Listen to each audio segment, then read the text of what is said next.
I've been wondering precisely how to kind of present the work today, because one of the things I'm most reluctant to do is, in a completely new context, imagine that I can offer anything, because so much of my work is so site-specific or context-specific. And so not really knowing that much about this city, I've decided that there's kind of two things I want to try and do today. One is to kind of explain perhaps some more general strategies for participatory practice in my design work. And they will sound a little bit vague because they are general, but I want to try and illustrate that with specific projects. And what I'd ideally like to kind of get across is that it's not the project itself that I'd like you to understand, but perhaps the kind of intention behind it, the process, the kind of system behind it. Because I think maybe there is something useful. I hope there's something useful. And then the second thing is to be able to kind of articulate a kind of a particular perspective perhaps on architecture. I consider myself an architect. I've always considered myself an architect, and I'd like to think that the work I'm doing is contributing to the discipline of architecture. But I do recognize that for some people, sometimes that really is kind of stretching the boundary of what's traditionally called architecture. The way I kind of got started in this line of work, I was, of course, studying architecture, but as Leslie can kind of probably give a testament to, I had quite a bumpy ride when I was studying, and I could never reconcile this kind of tension in my mind between the physical fabric and actually fundamentally really being interested in people, not in form. And I came across this image, which is in a book called The Climatic Physiology of the Pig. And it's the same piglets in the same box, but on the right-hand side, the temperature had been increased by about 4 degrees. And when I saw this, actually it was introduced to me by Stephen Gage. When I saw this, it suddenly clicked for me that this small change in the kind of program of the space, of the software of the space, dramatically altered the kind of relationship that the occupants had to each other and to the space around them. And I realized that for me, that is what architecture was all about. Not just the physical fabric and not just the software, but the interaction between the two, and most particularly how that is experienced. And so for a long time I was doing work specifically looking at smell and sound and light and temperature, electromagnetic fields, social relationships and things like that. But what's kind of guided the work from the very beginning is 3 kind of principles. One is that there is no kind of there is no architecture until it's been perceived or interacted with or impinged. That the architecture is effectively created by people's experience of it.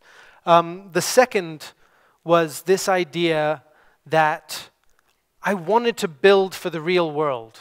I didn't just want to speculate. I think there was a whole tradition, particularly at the time when I was studying, of speculative design and speculative architecture. And for me, fundamentally, the most important question was, if I'm going to be thinking about this kind of process, it has to be in the real world, and it has to be something that other people can enter into, can critique, can be part of, can alter, and probably most importantly, turn it into something I would never have imagined. Fundamentally, I'm interested in how do you actually do it, and not just kind of speculate about it. And then the third thing was this idea that technology is political. I could never quite answer the question in my mind about whether we create technology or whether technology creates us. But what I began to realize is that what exists as technological artifacts in our world is that which condenses through political processes. In other words, through our political interactions, our social interactions, technology is created and it continues to exist in the world and it starts to impinge upon us. And so a lot of the work, while perhaps not overtly political, has I think, a message underneath it, or an intention underneath it, which is specifically based on kind of questioning social structures. And this came about because, thinking about the practice of architecture, I was always incredibly frustrated by this idea that the architect here, Frank Lloyd Wright, is supposed to know everything and design everything and determine everything on the behalf of other people. Architects are the ones who typically have made decisions on behalf of other people. Architects, almost always male, have historically been the ones who make those decisions on behalf of other people. Architects, and I include myself in this, are all about power, right? We have power. I have power, and I want to understand how that power can be felt by other people, because the whole idea that the power should be centralized on a single person was something that always frustrated me in architectural discipline. I was much more drawn to the idea of architectural practice that is created by others, that is kind of created through the mass interactions between people. These are some photos from the Madrid 15M protest from a few years ago, where I would call this the smart city, right? This was a set of structures and systems and processes that manifested themselves in the central square of Madrid. There were information systems. There were ways for people to find out about what was going on, to educate each other. There were spatial dynamics. And actually, we're seeing it now as well in Hong Kong. I didn't have time to add images to that. But if you see what's happening in Hong Kong, the occupation of the city, the strategies and tools and techniques that are being used to confront power, that for me has been the most interesting architectural manifestation, if you see what I mean. That for me is the kind of power that I'm very interested in. Now, the weird thing is that we are entering into this age where we hear again and again about the smart city, about the sort of role that technology can have in creating a better urban environment. This is an image from Rio's smart city, which, as you can see, Smart City Central Station, which, as you can see, is actually not necessarily a smart city, but it's definitely a surveillance city, right? And so this kind of smart city infrastructure, what it's serving to do is centralize power yet again. And when proponents of smart city talk about it, they talk about this idea that we can make the city efficient and optimized and convenient and safe and secure. But what they don't say is that the smart city, as much as it might be this, is also the NSA capturing data from citizens, not just in the US, but from around the world. The NSA is the smart city too, right? Ashley Madison and their massive data leak of personal data around the world, that is also the smart city. Volkswagen faking their emissions data so that they could get their car out and approved, that is the smart city. That is the ultimate smart city.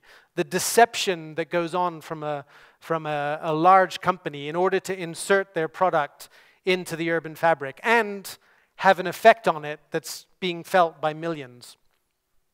Tesla, who are releasing new features into their cars almost on a weekly and monthly basis, and they're basically using the street to beta test those features. Sometimes they work, and sometimes they do result in accidents. That is the smart city. The smart city is also the teenager who can hack into the telecom infrastructure. These things are not inseparable. These things are not just a problem that can be solved. These are manifestly part of the centralization of power in a particular way and in a particular context, with a particular idea of what makes a city efficient and convenient and all these kind of things. This is perhaps one of my favorite manifestations. So, autonomous vehicles. Mark Andreessen, who's one of the most prominent venture capitalists in Silicon Valley, said, autonomous vehicles will be incapable of causing accidents. Now this is a demonstration of a self-driving car. It was supposed to be parking, but somebody forgot to switch on the pedestrian avoidance module.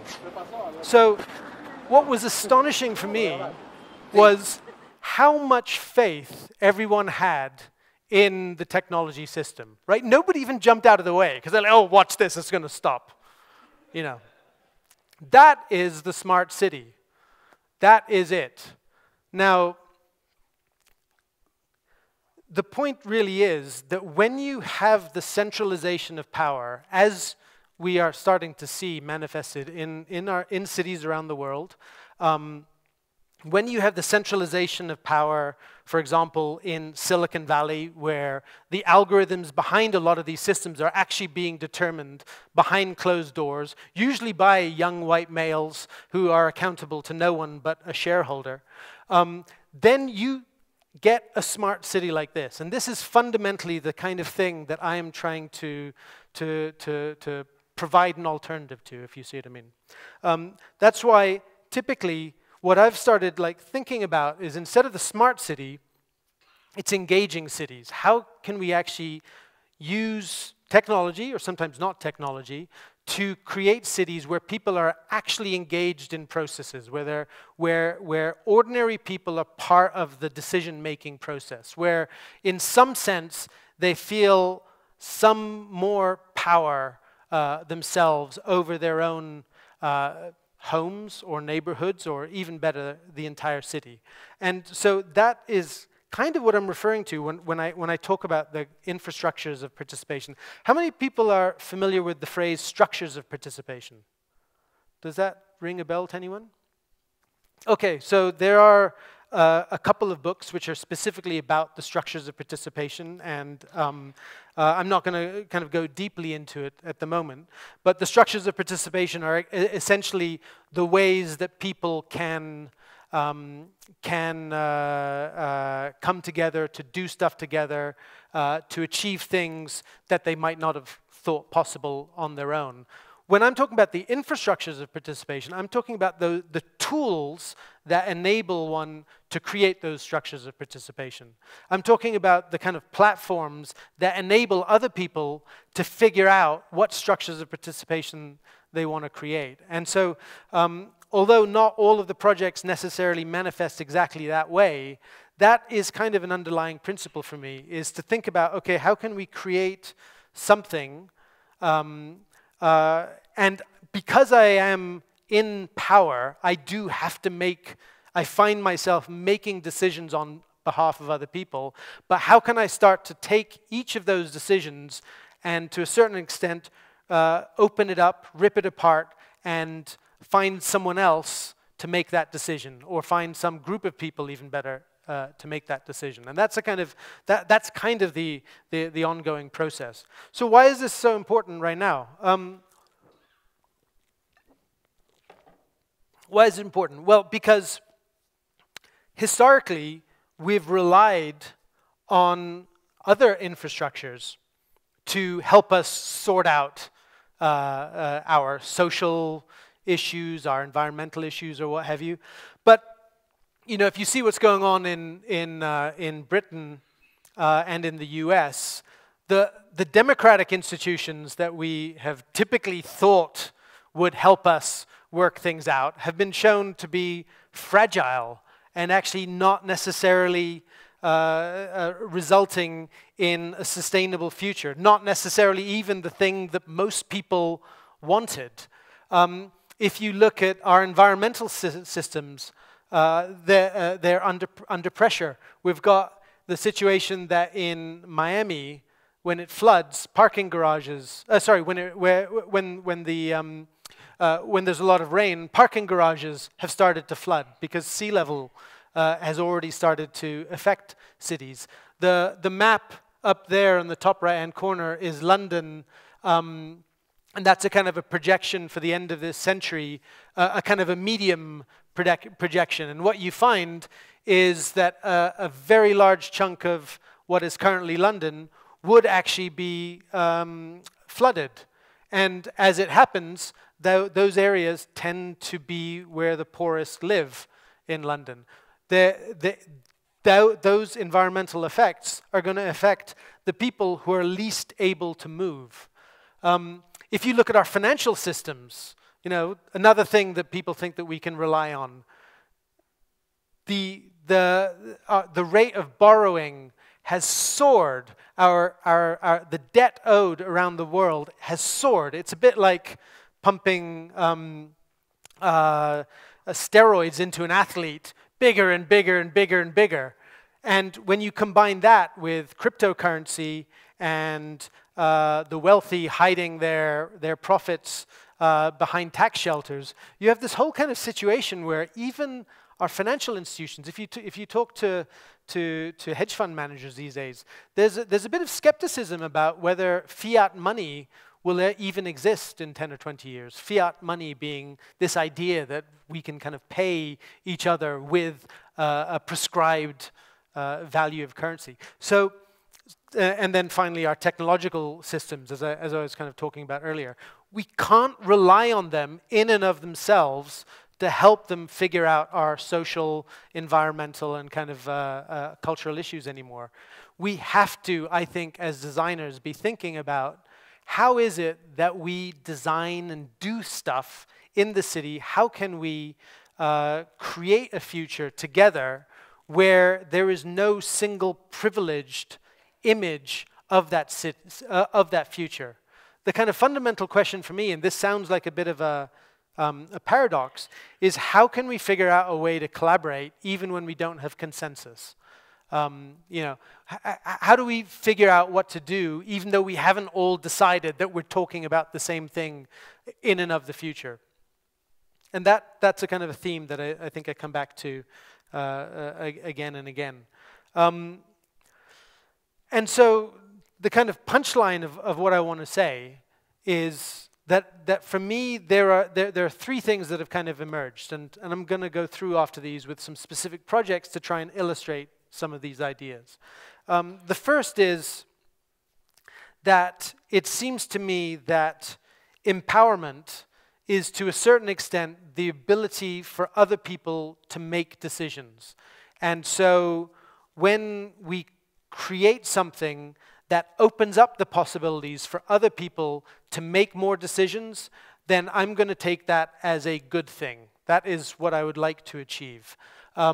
So one of the kind of first principles of participation for me, or kind of founding methodologies in platforms, is this idea of increasing the number of decisions that can be made. The second sort of thing which I've explored is this idea of building a shared memory of a possible future. I don't, as a designer, actually know what the future should be. I'm asked quite often, because of the technological nature of my work, you know, what do you think the city is going to be like in 10 years or 20 years? Or, you know, how would you like it to be in 2050 or what have you? I actually don't know. I don't know what is right. I don't know what is the best possible future. However, I do know that, or I believe, that if we can figure it out together, that is the best possible outcome. If we can all be part of determining that future and then building that future, then that is what I would like to achieve. And then finally is this idea of kind of networked agency.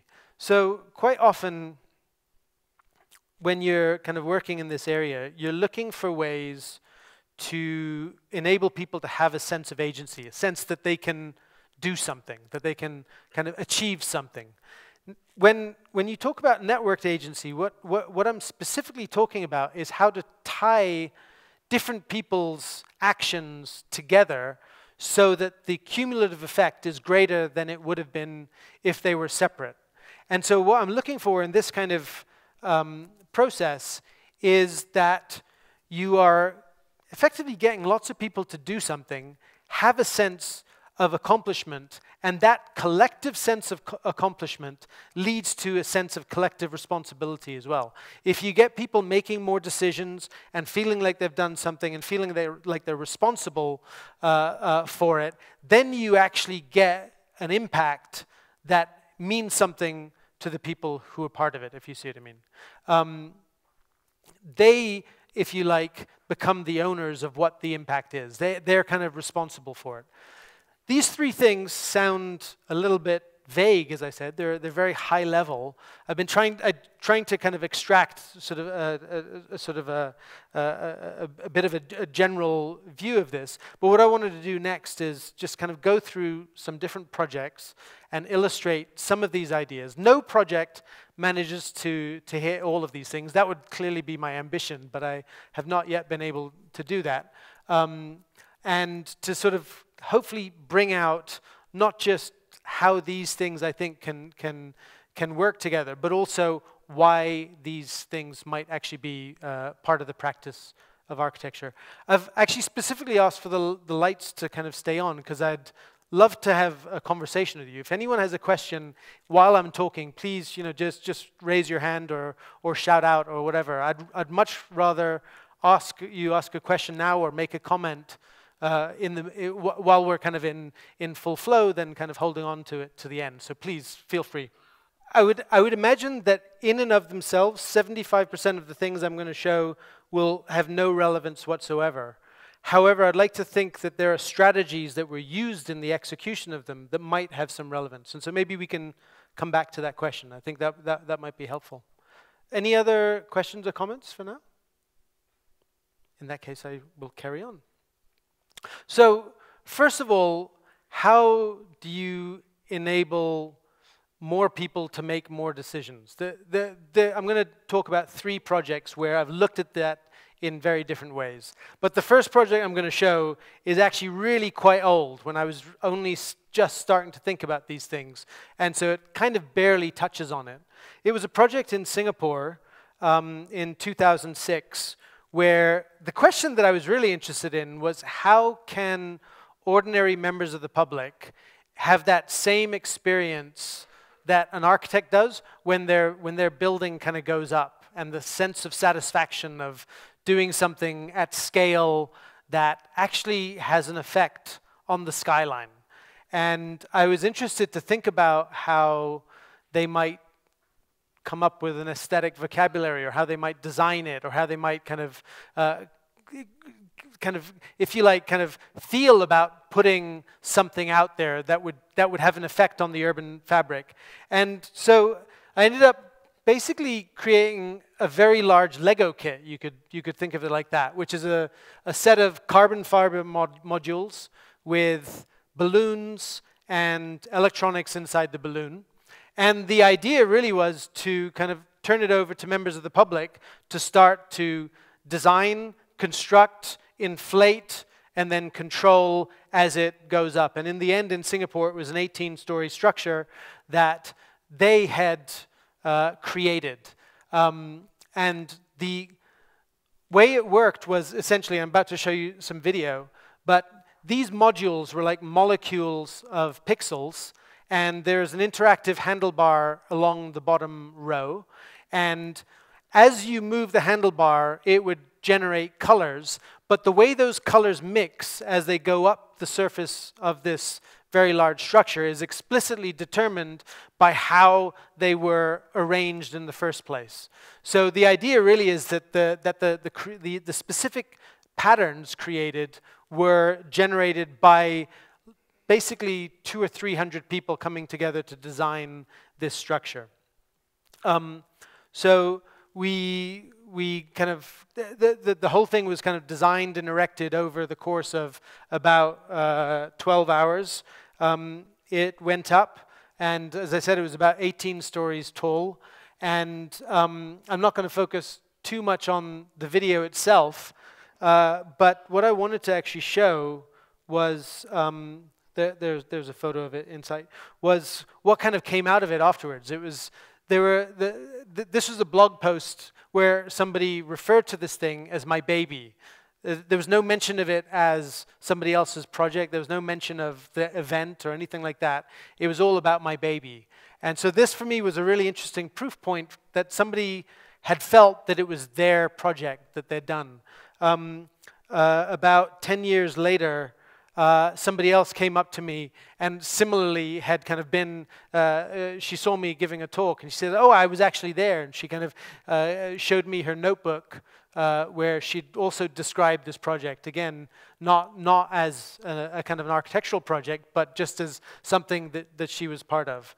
So that was it just for me very early on. It was sort of 2005, 2006, starting to think about how can I design something where somebody else actually designs the final manifestation.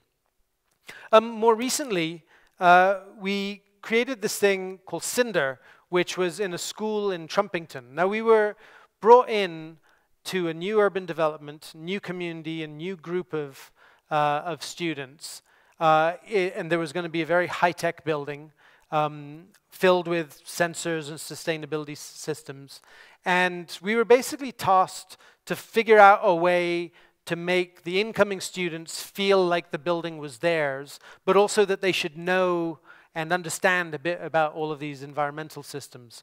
And so here, what we ended up doing, after a period of about 2 years, working with the incoming students, and half a dozen different co-creation workshops with them, they basically created a cat, and this is an augmented reality cat that lives in the building called Cinder. And this cat responds to the building management system of the building, where, according to the weather, to the energy use, to the time of day, the time of year, and these all sorts of things. And after interacting with the cat, when Cinder gets tired, disappears on the network and goes hunting for food, appearing on one single child's laptop. Now, this is all done with the teachers. The cat begs for food, and the student has to think about how much resource has been used by the building today, and how much energy has been generated by the solar panels. And they can use that information to decide how much or even whether to feed the cat. And so basically what's happened is that the cat is effectively a manifestation of the building, a representation of the building that they have to take care of, through which they are making decisions on the basis of what they understand of the building and the environment and the weather and energy resource usage and stuff like that.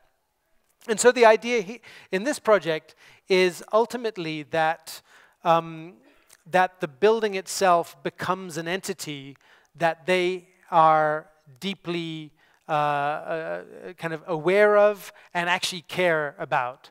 Cinder kind of only existed because the students actually designed the behaviors, what she looked like, designed kind of Easter eggs, which are basically on certain unpredictable days.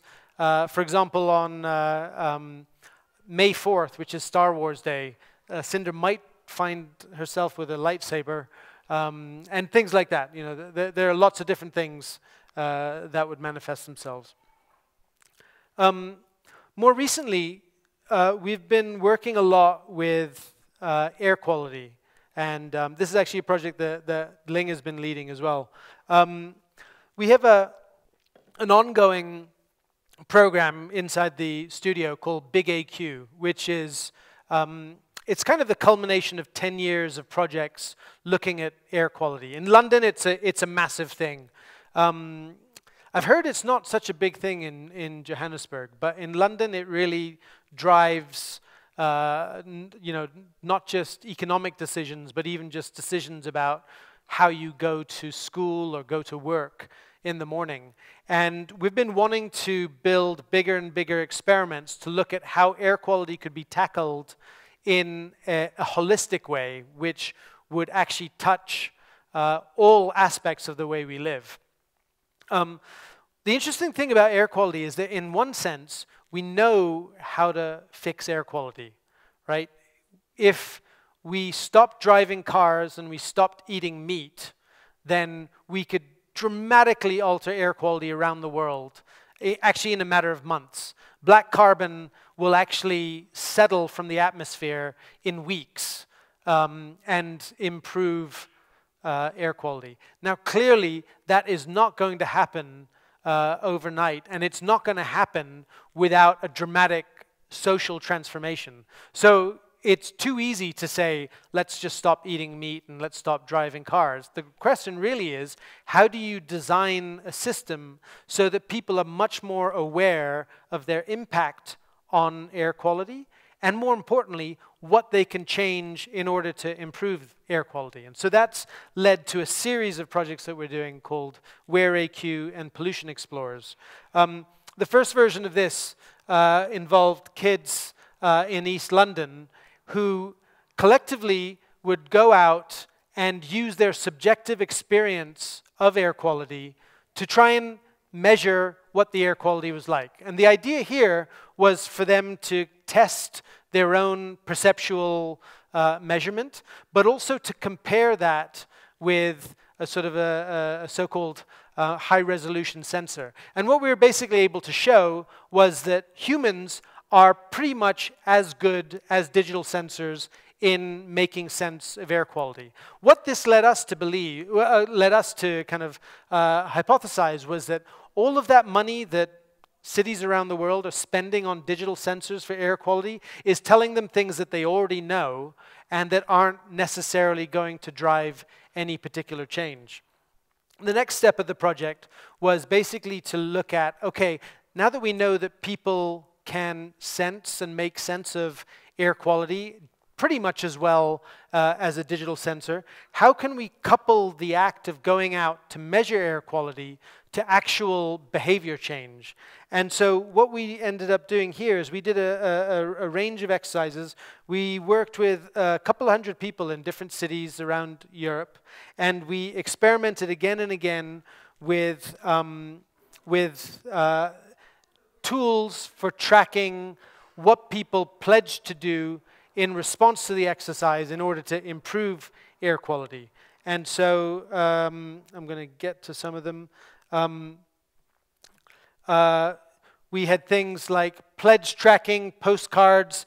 People would they would decide themselves what they were going to do, say, for a week, and then they would write back to us to tell us whether they'd actually done it. And what we found was a 90% success rate in people having committed, at least for a week, to doing something to change air quality. So what we have at this stage is we've shown that people can do as well as technology to generate data. We've shown that they are, after doing this kind of exercise, they are more likely, at least on a short-term basis, to do something to improve air quality. The next stage is starting to tie these things together on a longer-term basis to show that when you actually give people these tools to go out and collectively assess air quality and get them tied into programs where they can improve air quality, that you have a longer-term success rate. That was with the London Borough of Tower Hamlets. But we've also done that in Macclesfield and Paris and other places. So the next chunk of things I want to talk about is building a shared memory of a possible future. And so this is the idea of doing work to get people to imagine what could be that can actually be built. In other words, it's not about speculation, but it's actually having a collective sense of what the future of the city could be. The first project I'm going to talk about is called Flight Path Toronto, which was a collaboration with engineer and artist Natalie Jeremijenko, where I was invited to do something in Nathan Phillips Square in Toronto. And I was kind of struck by two things. One was that it was filled with birds. So there are birds everywhere, and it was incredible to look at how they experience urban space. And the second was this idea that actually the buildings surrounding this space, because Nathan Phillips Square is typically where a lot of the kind of social gatherings occur. In other words, when when something big happens, people collect here, and we started thinking about urban transportation and how to sort of reimagine urban transportation. And the zip line is something that has been around for thousands of years. It's sort of fast, it's fun, it's emissionless, and we wanted to experiment with using the zip line basically as an urban transportation mechanism. Very often when you are experimenting with, let's say, new bike paths or what have you, it takes 10 years. You piss off a lot of people. There's a huge amount of consultation, and when the thing finally gets deployed, actually all sorts of other aspects of the city have moved on. But with zip lines, you could very rapidly prototype transportation routes, get people to be part of the process of designing where and when and how they would be deployed. And you can have a proper discussion about almost like an agile response to designing the city. So we kind of put all those together and ended up with Flight Path Toronto, which was basically creating zip lines across the city center where people would fly across different lines. And they would have to go through flight school. They would learn about birds and the experience of the city. They'd learn about the carbon footprint of most public transportation, and we just had thousands and thousands of people go through this over the course of the kind of deployment. The point of this kind of process was to actually get as many people as possible in experiencing the way the city could be, and not just kind of speculating about it, which is why they had to go through flight school to learn about what this could be. We had people of all ages. I think, I think this was a grandmother who was going across. We had young kids saying, "Why can't I go to school this way?" And it's a good question. Like, why can't we do things like zip lines? Maybe even for transporting bread in the early hours of the morning. You know, diesel trucks create some of the worst. Diesel trucks for deliveries in the early mornings create some of the worst emissions and air quality issues, but they could very easily be zip-lined many kilometers across the city, especially because in that case they're one-directional. The Starling Crossing was a similar kind of attempt to kind of reimagine what the city could be. In this case, we were thinking about the street being filled with autonomous vehicles and you being able to cross wherever you want to. And so we created this road in South London. It's effectively a road surface where the road markings can be created interactively anywhere in response to where people are, or more importantly, how people use the crossing. At different times of day, it can get bigger, it can move into different part of the street. And it's all based on effectively learning what is the safest location. Because right now, what happens is you paint a pedestrian crossing, but everyone else crosses somewhere else because the crossing hasn't actually been put on the desire line. And so here, this is the idea that it could actually move to where it's needed, say late at night when the cinema lets out and suddenly loads of people are there. But in the morning, kids are crossing the street somewhere else, and the crossing could be somewhere else. It could respond to people running into the street in front of a car or what have you. Again, the point of this kind of project is to actually build it and to understand not just the idea, which is really easy to come up with, but what are the logistics of deployment? What are the logistics of maintenance? What happens when the visually impaired are confronted with this kind of system? So this was the first proof of concept, and we're now working with a road infrastructure company in a live deployment somewhere, hopefully later in the next year. Linguini, this is about 8 years old. I was originally brought in as a lighting designer for the city center of Bradford, and I discovered that they had a whole technology plan for this city center, including everything from fountains and lasers and LED lights and mirror pool and pond and camera system and what have you.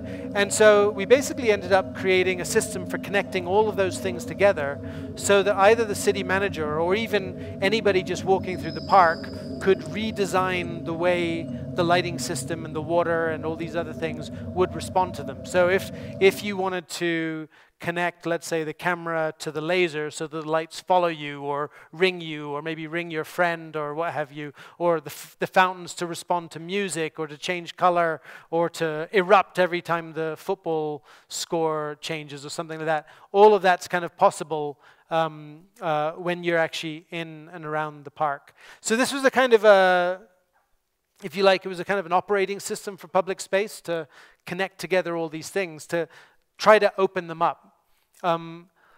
Most technology deployments in urban space are based on very closed products. So, you know, you'll have one product that does one thing and another product that does another thing. And what we're basically trying to do with this was to connect all those things up, build a very lightweight framework on top that would enable all of them to respond to each other.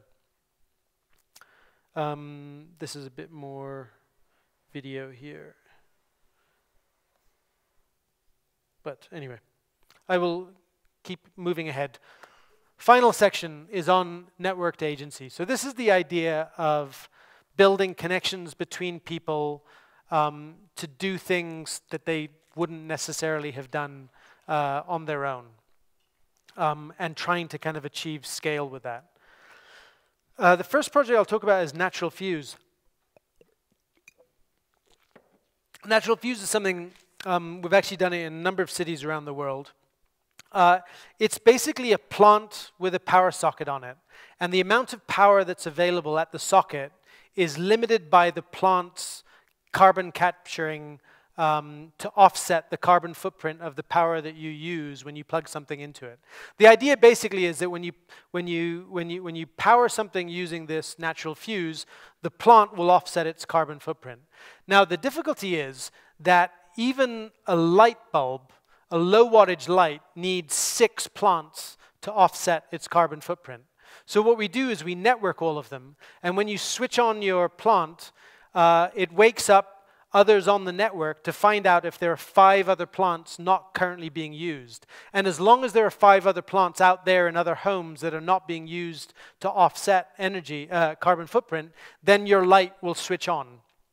Now there's 2, and if there isn't, then it won't.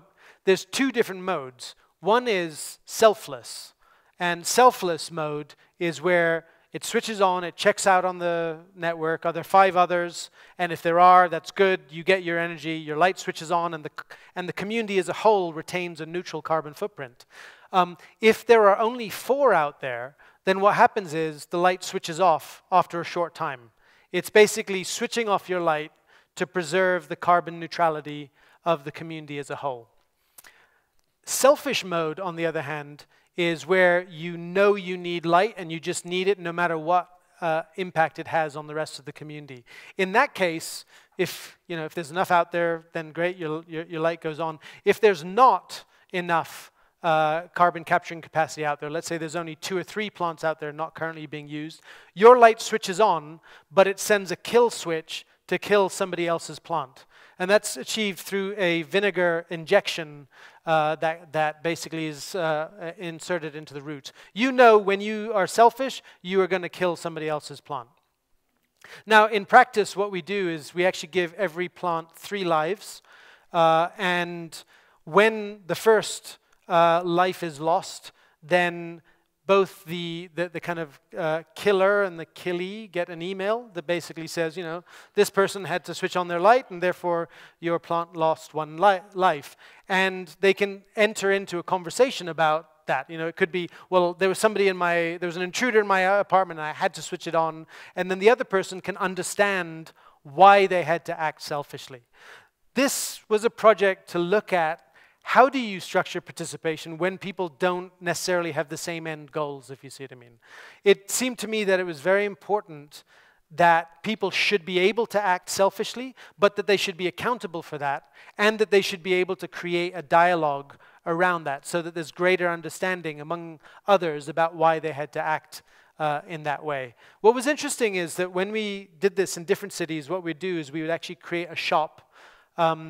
People would come with their plants to pay for one of the units. So it was an economy in plants. And then they would get a unit, say, for 3 months or 4 months or what have you. So the carbon footprint of the entire project was factored into this, from manufacturing to transportation to delivery. And what we found was, at first, we had 1 unit in the shop that people could kind of experiment with.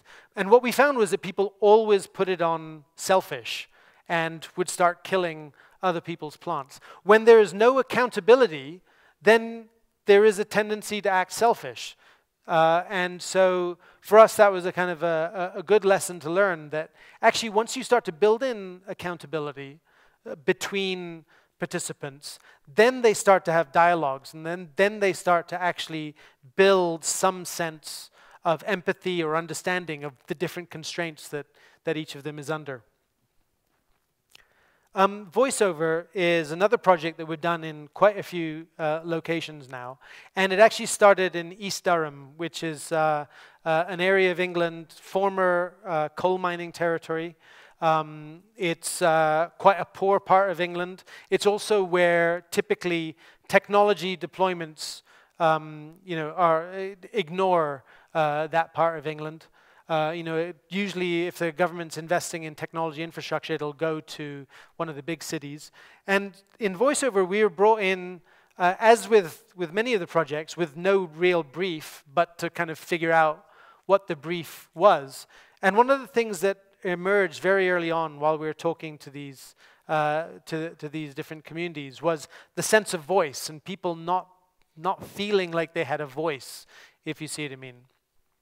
I'm kind of condensing 2 years of workshops here, but what we ended up basically creating, again in conjunction with the communities, was a social radio. And the idea was that this radio would be something that people would have in their home, and with that radio, it would connect to everybody else's radio. So everyone could hear everything when they're switched on. It's essentially a kind of a radically public radio system rather than a purely one-way broadcast system. And this was tied to a light antenna which would manifest when audio or when sound was coming in and when sound was going out. And in different communities, this has actually kind of appeared in very different ways. But essentially, the idea was that people would be connected to people, and because of the nature of the network, in other words, the fact that each radio would connect to another one in order to pass the message, if you wanted to reach your friend around the corner, you had a good excuse to go to the neighbor you'd never spoken to and to say, could you be part of this network as well? Because if you have a radio, then our signal will bounce around and further. And as these lights kind of started going up on people's houses, more people would then know about and see what was going on and inquire about it. So we did it in East Durham first. We did it in a tower block in, here you can actually see how the lights worked. So when people are speaking, the voices kind of bounce down and around the streets into the homes and out again. So in East Durham, we found that people use it to kind of create performances for the neighborhood, to tell bedtime stories. Kids were telling knock-knock jokes, and all sorts of things. We then did it in Finsbury Park, which is a tower block, and that was a completely different kind of social context because it was very urban. It was a building which was essentially filled with people who had not been born in the UK, who had come from outside of the UK, and who, it turned out, had almost never spoken to each other, even though they would say things like, oh, I smelled my neighbor's cooking, and it smelled incredible, but I've just never seen them. And so we did the project there, and these radios, again, were used to kind of create connections between and across different floors, and for them to start to share stories about where they'd come from, where they were going, what their thoughts of London were. And then finally, the last deployment of it, for which I have no video or anything to show, we worked with the trans community in Brighton, that's in the south of England. And in that case, this was actually working with an artist called Emma Frankland, who was based in Brighton. And in that case, this was a community that wasn't even necessarily a community. It was a group of people who may or may not have a shared experience, who did not necessarily live in the same place. And in this case, the voiceover radios were actually spread out all over the city.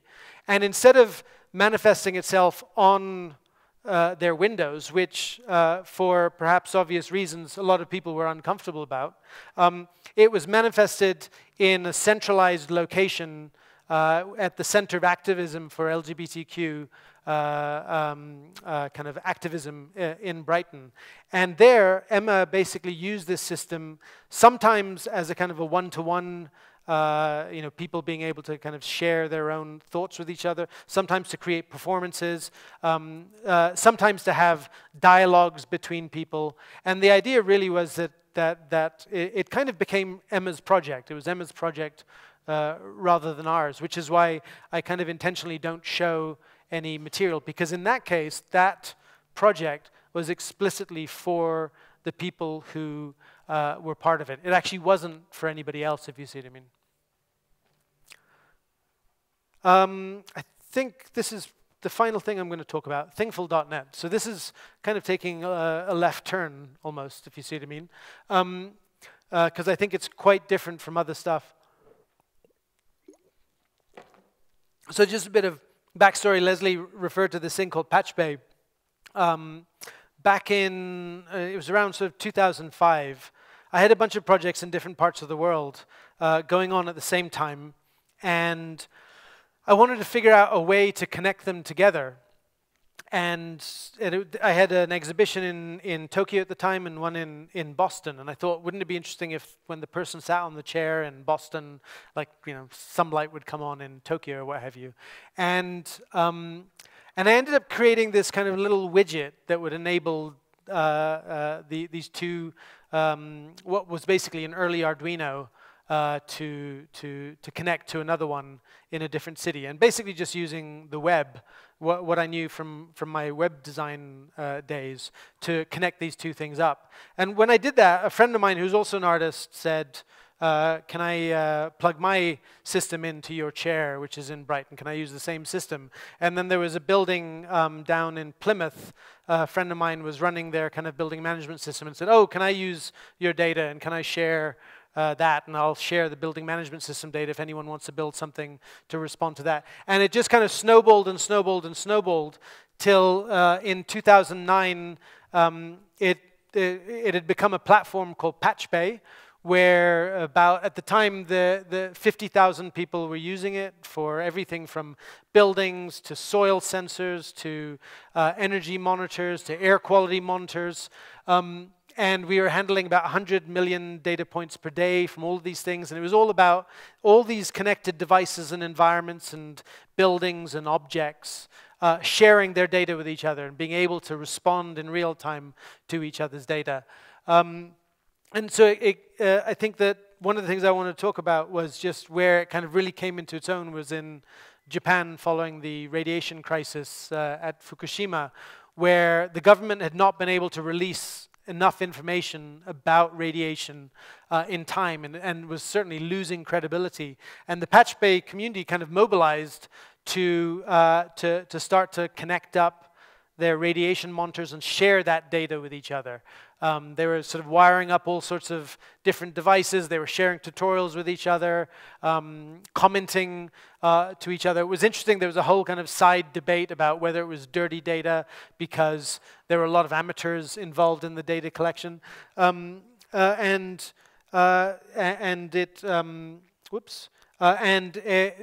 incredible thing that came out of that was that there was a huge outpouring of different applications and systems built on top of the radiation data. So Yahoo Japan ended up using the citizen acquired data for their radiation maps. People would build like an SMS alert on their neighbor's radiation monitor if they didn't have one of their own in order to be able to monitor what was going on.